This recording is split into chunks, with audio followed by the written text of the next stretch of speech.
Howdy, howdy. My name is Lily from Maycraft Game, and you're listening to Reading Rulebooks. Today, we are going over the rulebook for Fort, so let's just get into it.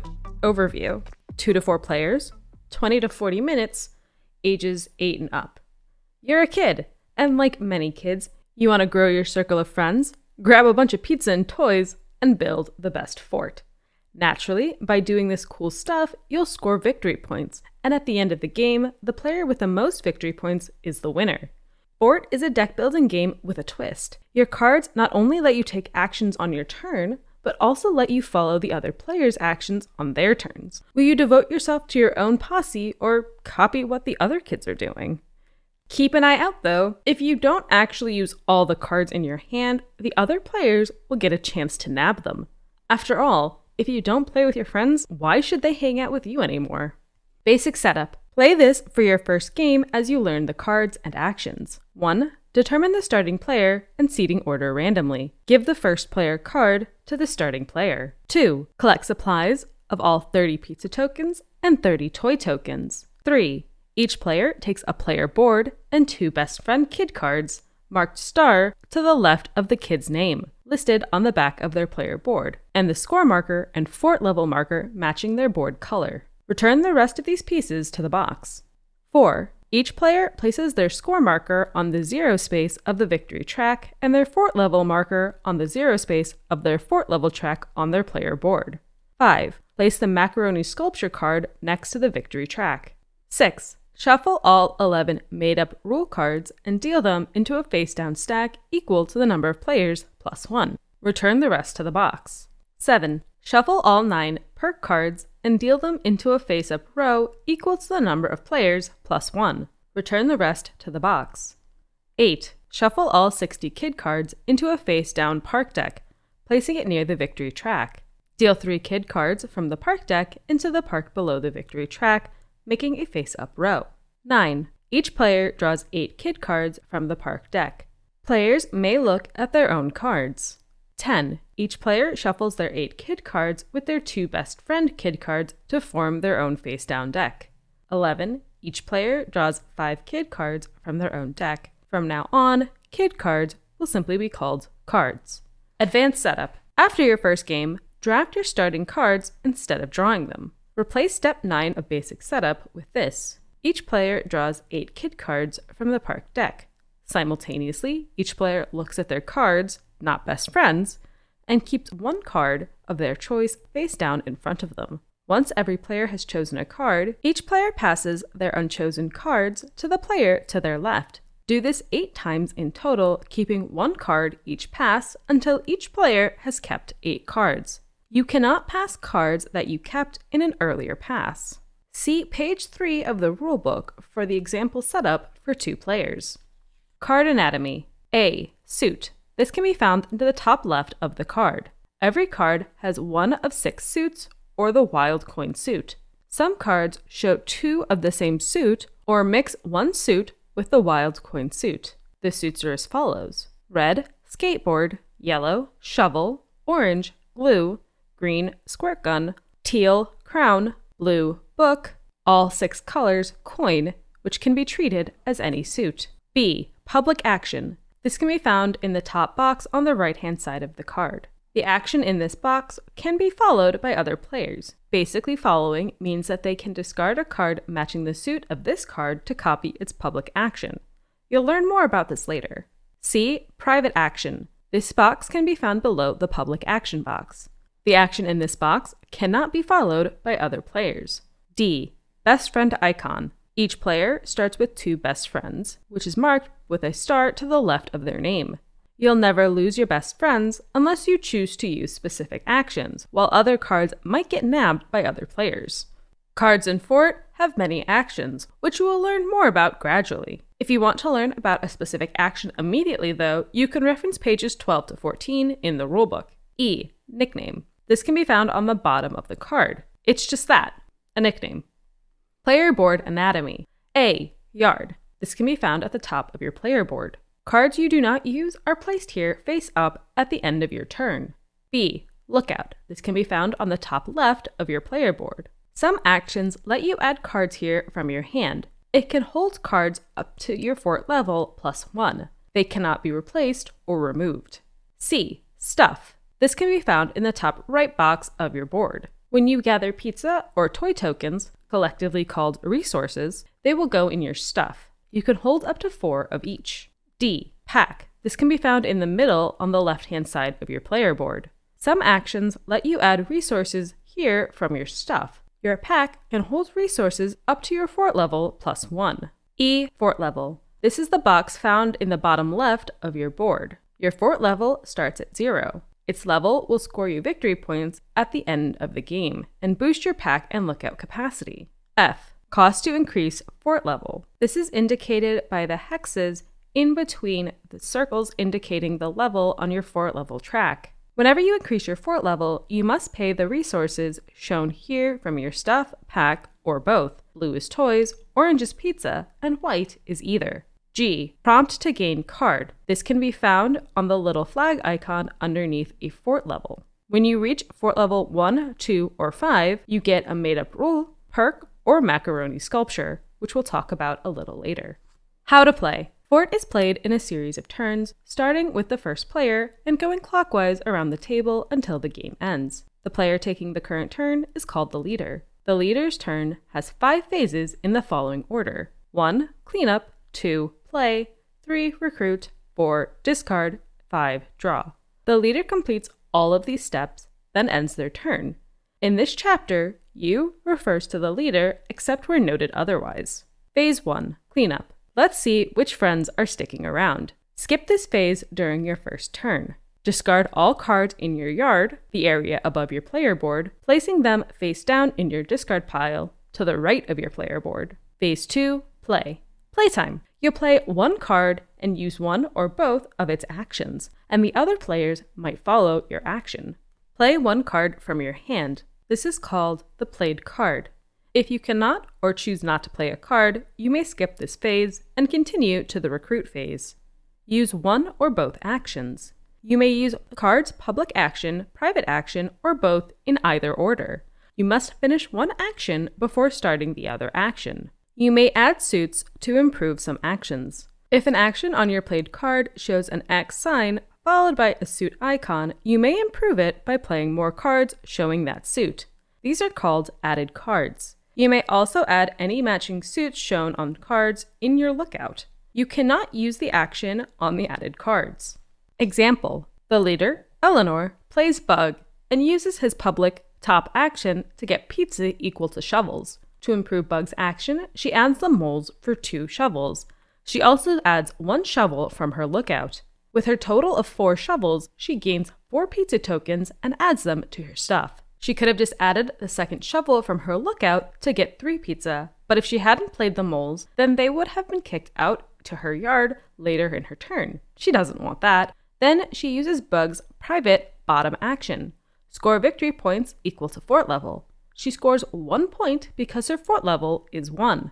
You must use at least 1 action on your card fully. This includes any suit you add to improve your action. If you use one of the actions fully, though, you can use the other action partially or fully in either order. Note, using a blank action fully doesn't count. Example: later in the game, Eleanor plays Bud, who has a public action of gain 2 pizza or 2 toys, and a private action of trash one of your cards. However, at this point, her stuff can only hold 1 more pizza. In this case, she cannot use Bud's public action alone because she cannot use it fully. However, if she uses the private action fully by trashing one of her cards, she can use the public action partially to gain 1 pizza, either action first. You cannot add a card if none of its suits serve a purpose. Whenever you add a card to improve your played card, at least one of its suits must change the effect of at least 1 action that you use.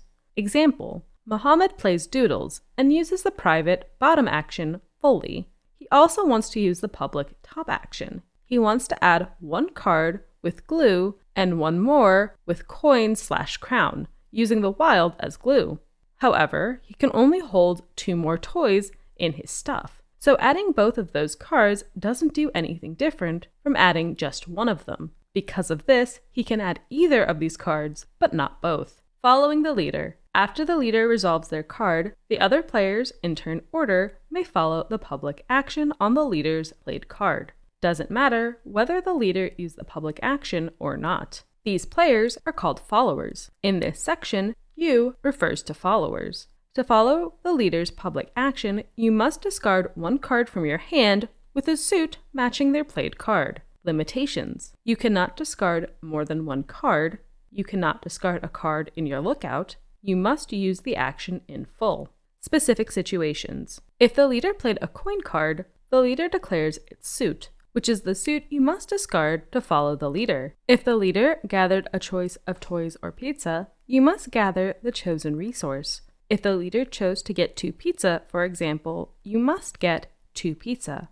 You may follow by discarding a card with multiple suits, as long as at least one suit matches the leader's played card. If it has 2 matching suits, count both if the action shows an X sign followed by the suit. Yes, you can follow as many leaders as you wish before it gets back to your turn, as long as you discard a matching card each time. Phase 3. Recruit.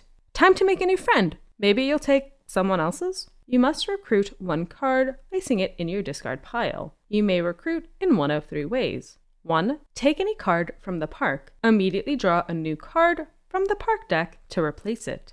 2. Take any card from any player's yard. They do not draw a new card. 3. Draw a card from the park deck. Phase 4. Discard. Didn't play with some of your friends? Maybe they'll go hang out with someone else.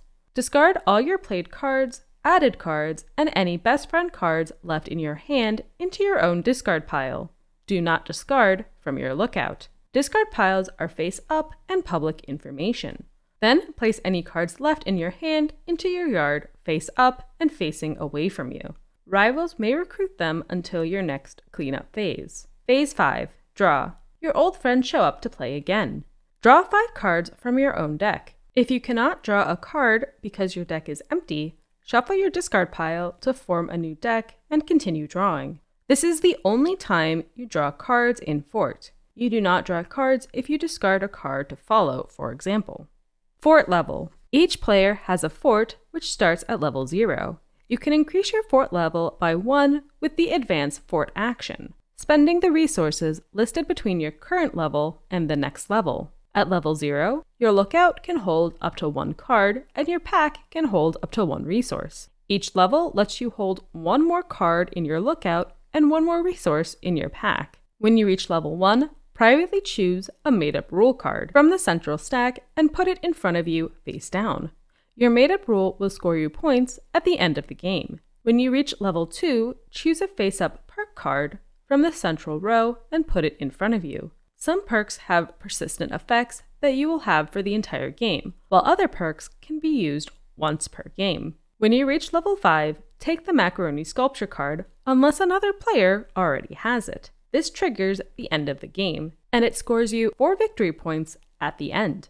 End of game. The end of game triggers in any one of these 3 ways. 1. Any player has 25 or more victory points on the victory point track. 2. Any player reaches fort level 5. 3. The park deck is empty, even if the park still has cards. When the end of game triggers, the leader finishes their turn, then the players finish the current round of turns, so that all players have taken the same number of turns. At the end of that round, each player reveals their made-up rule, if any, and adds up their victory points from their victory track, fort level, made-up rule, if any, and macaroni sculpture, if any. The player with the most victory points is the winner. If there is a tie, the tied player with the highest fort level wins. If still tied, share the victory. End of game example. Shauna reached fort level 5 first and takes the macaroni sculpture, triggering the end of the game. Since she was the first player, all the other players take a turn, then everyone counts up their final scores. First, she checks the victory track. She scores 17 points throughout the game. She adds 23 points for her fort level of 5. She adds 4 points because she has the macaroni sculpture. Finally, she adds points for her made-up rule, popularity. This card scores 1 point for each card she has in her lookout. She has 4 cards in her lookout, so she scores 4 points. In total, her score is 48 points. She ends up tied at 48 points with Muhammad, but she has the higher fort level, so she wins. Actions. Gather resource. Gain the resource, pizza or toy, shown from the shared supply and place it in your stuff. If this action lets you choose to gain either pizza or toys, you may gain all pizza or all toys, not a mixture. This is represented by a hand underneath the resource icon. Pack resource. Take one resource from your stuff and place it in your pack. This is represented by a hex icon with an arrow pointing into a backpack. Why would I want to pack resources? Some actions and made-up rules let you score points based on the resources in your pack. You can copy everything in your pack by using the copy pack action. Add card to lookout. Tuck one card from your hand into your lookout under the left side of your player board, showing only its suit. This is symbolized by a card pointing towards a tree. Trash card. Choose one card in your hand or discard pile, but not deck, and return it to the box. You cannot trash your played card or added cards, but you can trash a best friend. Rude. This is represented by a card ripped into 4 pieces. Trash this card. Once you finish this action and any followers have finished their actions, return this card to the box. This is symbolized by a card ripped into 4 pieces and a circular arrow icon around it. Recruit card. Recruit one card exactly as described in Recruit. This is symbolized by a card symbol with a plus icon. Advance fort level. Pay the resources shown between your current and next fort level, returning them to the shared supply. You may pay from your stuff, pack, or both. Then move your fort level marker to the next level. Your new level may prompt you to gain a card as described in fort level. This is symbolized by a fort flag and a plus icon. Score point. Advance your score marker once on the victory track. This is represented by VP letters inside of a drawn laurel. Spend resources. Remove the resource shown from your stuff or pack, returning it to the shared supply. This is symbolized by the resource icon with an X over it. Trash rival card. Return one card from your rival player's yard to the box. This is shown by 3 cards in a row, with the center card being ripped into 4 pieces and a very upset face over that card. Copy pack. Gain the same resources currently in your pack and add them to your stuff. This is shown by a backpack icon over a hand. Copy rival pack. Gain the same resources currently in every rival player's pack and add them to your stuff. You don't steal them. This is symbolized by an angry face and a backpack icon over a hand. Convert resources. Replace one pizza or toy in your stuff or pack with the other resource. This is shown by having a pizza icon with an arrow to a toy icon, and the toy icon has an arrow leading back to the pizza icon. Other action symbols. Resources in your pack. To clarify, when you score points from resources in your pack, only the number of resources matters, not the type. The pack is represented with a backpack icon. Your fort level. To clarify, the symbol is not the advance fort action. The fort level is represented by the fort flag. Any one suit. You can choose any one of the suits, including the coin suit. To clarify, if you choose the same suit as the card with the action, its suit counts, but otherwise it does not. This is represented by a question mark. Cards in your lookout. To clarify, this is the number of cards, not suits. This is represented by a tree with card icons in the background. Modified cost to advance fort. This advance fort action costs 1 less or 1 more resource as shown of either type. This is represented by a -1 or +1 ahead of a empty hex shape. Per. Do the action on the left side of this sign the number of times shown by the symbol on the right side of this sign. Actions without this sign happen once. They cannot be improved by adding suits. Examples. Gather toys equal to glue, with the gather toy symbol, the per symbol, which is an X, and then the glue symbol. Example 2, score victory points equal to the number of resources in your pack. This is shown by the victory point symbol, the per symbol, and the pack symbol. Then, do the action on the left side of this sign. Then do the action on the right side of this sign. You must do the action on the left in order to do the action on the right. And you must do the action on the right if able. Then is represented by a solid arrow pointing to the right. Example, trash one card from a rival player's yard, then gather one resource. This has the trash from a rival player symbol, the then symbol, and then the gather 1 symbol. Example 2. Advance your fort level, paying its cost, then score 2 victory points.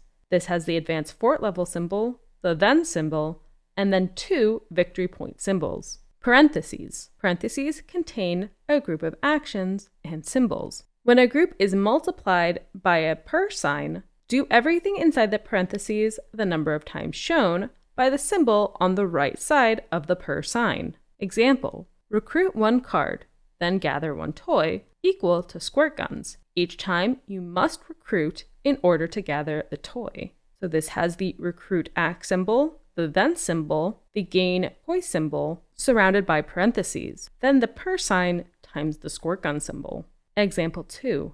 Score victory points equal to books, then trash this card. This has the victory point symbol, the per symbol, and the books symbol surrounded by parentheses. Then it has the then symbol and the trash this card symbol. Glossary, made-up rules. If a made-up rule scores points based on cards or suits you have, count all your cards in your deck, discard, hand, yard, and lookout. Big plans. At the end of the game, score 1 point per advance fort action you have. This includes when it is only part of an action, like on Lefty and Dot. It does not include the DIY perk kit. Friendship bracelet. At the end of the game, score 1 point for each different suit you have, except the coin suit. If you have all 6 suits, score an extra point. Piggy bank. At the end of the game, score 1 point per toys token on your player board. Pizza party. At the end of the game, score 1 point per pizza token on your player board. Loner. At the end of the game, score 5 points if you have no best friend cards. Minimalism. At the end of the game, score 8 points if your fort level is exactly 2. Popularity. At the end of the game, score 1 point per card in your lookout. Play Palace. At the end of the game, score 1 point per crown suit you have. Secret Stash. At the end of the game, score 1 point per resource in your pack. Sleepover. At the end of the game, score 8 points if you have more cards than each other rival player has. If you are tied for the most cards, score 4 points. Slime Lab. At the end of the game, score 1 point per book suit you have. Glossary Perks.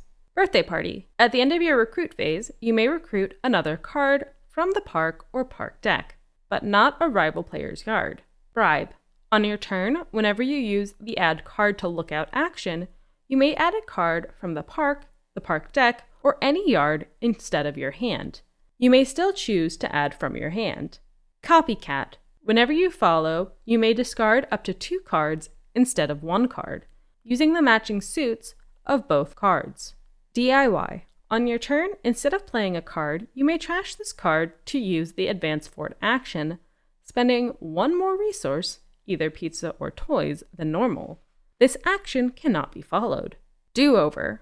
On your turn, after you finish playing a card, and every rival player has followed or chosen not to, you may trash this card to play a second card. You may improve it by adding suits, and rival players may follow its public action as normal.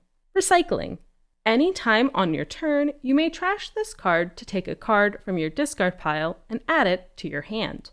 Roughhousing. Instead of following a rival player's public action, and after each other rival player has followed or chosen not to, you may trash this card to trash the leader's played card. Sticky fingers.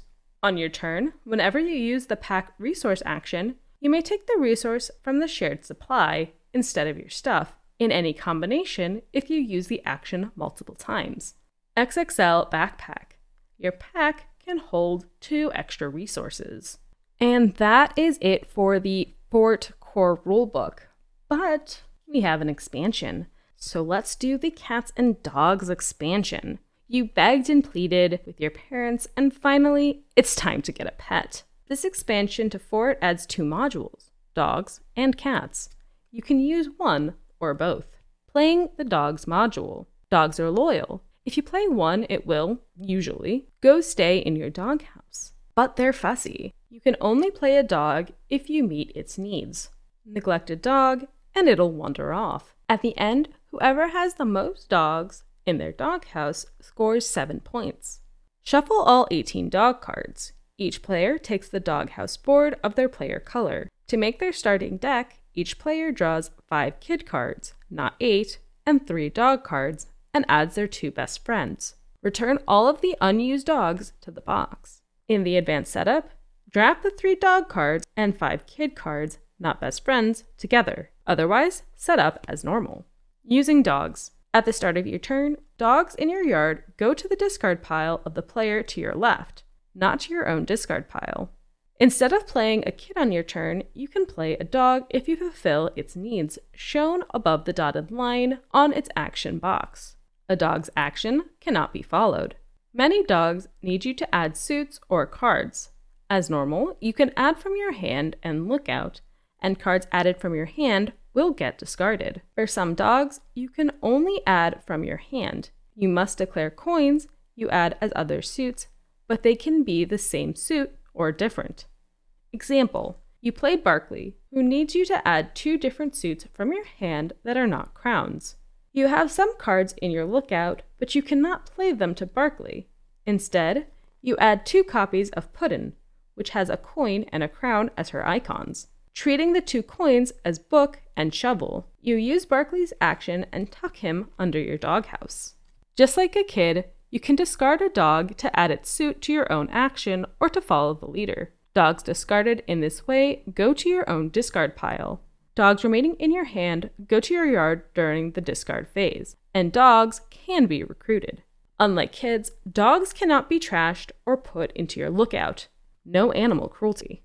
The doghouse and scoring. Almost always, a dog's action ends with tucking the dog under your doghouse. One dog, Loki, tucks under a rival's doghouse. A doghouse can hold any number of dogs. At the end of the game, the player with the most dogs in their doghouse scores 7 points. On a tie for most dogs, each tied player scores 7 points. So friendly! Dogs in your doghouse do count towards your made-up rules that score based on the number of cards and suits you have. Playing the cats module. Cats are fickle. Their actions happen at specific times, and they move around a lot. Cats will be attracted to a different player if their yard has cards of specific suits, even if the cat's current owner has them too. The more cats you have at the end of the game, though, the more points you score. Shuffle all 8 cat cards. Deal 1 cat card per player to the face-up row near the victory track. Return the rest to the box. In the advanced setup, deal the cat cards before drafting cards. Otherwise, set up as normal. Using cats. Cats have no suit and cannot be played, discarded, or trashed. They start in the general supply and can be attracted to a player, but never go in their hand. Each cat has a triggering power that says when it happens and what it does. A cat's power cannot be followed. Many cats trigger before you play a card, which means just before. If you have multiple cats with this trigger, use them in any order. No matter how many cat powers trigger, you will still play a card. Example, you have Jitters, who scores you 1 point if no one follows your played card. You play Ghost, who does not have a public action, so no one can follow you. Jitters' power triggers, so you score 1 point. On a later turn, you have Jitters and you play the dog Echo, who lets you use a kid's action as if you played the card. You score a point since Echo, your played card, cannot be followed, but you do not also score a point for the kid. Attracting cats. At the end of your turn, check whether you attract any cats on the table based on the conditions at the top of the cat. Count coins as coins, not other suits for this. Put cats you attract face up next to your player board, not your yard or your lookout. You do not lose a cat if you no longer fulfill its attraction conditions. Instead, other players will attract it away from you if they fulfill its conditions. It doesn't matter whether you also fulfill its conditions. Even if you fulfill it better, the cat will still move away. Scoring cats. At the end of the game, each player scores based on the number of cats they have. 1 cat is 1 point, 2 cats is 3 points, 3 cats is 6 points, and 4 cats is 10 points. That is the Cats and Dogs expansion. I have a lot of mixed feelings about Fort because of the one word in its description, deck builder. Fort does not feel like a deck builder to me, but I don't know what category of game I would put it in. because you're not necessarily you are building your deck, but you're also not totally in control of some of the cards you end up putting in your yard and getting rid of. It's like your deck doesn't necessarily get bigger, which is like a very standard thing for a deck builder for me. And like, yes, you do have the trashing cards to kind of like minimize your deck and optimize it, but if you don't use a card on your turn, they can disappear, and that might not be through any fault of your own. It might just be how the game plays out and what's best for you at that time. And so I've never really found it fits in that like traditional deck builder space. So that one word always trips me up. But otherwise, Fort's a really fun game. I do really enjoy the art on this game. I love how Leader Games was like, what if we made the people in our office into a board game and we made them all kids? Definitely a fun decision and way to go. There's definitely a lot to this game that you can kind of learn over the course of several games, and I still think I have a lot of room to learn more, especially because even though I read the Cats and Dogs expansions, I still have not gotten an opportunity to play it, even though those dogs and cats are freaking adorable, and I want all of them. But that's not possible, but I'll find a way. So yeah, that was the episode for Fort. I hope you enjoyed listening as much as I enjoyed reading. If there's any particular rulebook you would like to hear, leave a comment in any of the Reading Rulebook YouTube videos on the Makecraft Game YouTube channel. Remember to like, comment, and subscribe wherever you find me, if that's on YouTube, Twitter. Check out makecraftgame.com for more fun content. And I hope you have a great day, and I'll catch you next time on Reading Rulebooks.